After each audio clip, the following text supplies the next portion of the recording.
Wire टाटायची नवीन आहे हे टाकायचे आपल्याला. असे तुम्हाला हे परत असं प्रेस करायचं आहे बरोबर लेवलमध्ये.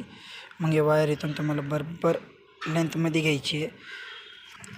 बघू शकता बरोबर लॉकमध्ये लागलेलं आहे इथं. पण पुढं असंच तुम्हाला पलीकडं वायर घ्यायची.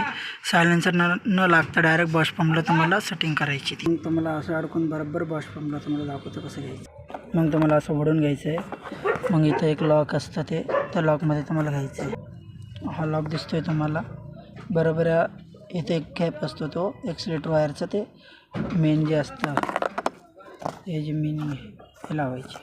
तुम्हाला एक नट बाहेर काढायचं आहे, दुसरं नट तुम्हाला ठेवायचं सेटिंगसाठी. जेवढं पाहिजे तेवढं तुम्हाला दाखवतं केवढं लागतं त्याला. मग तुम्हाला असं ते लावायचं आहे, असं लावून घ्यायचं तुम्हाला.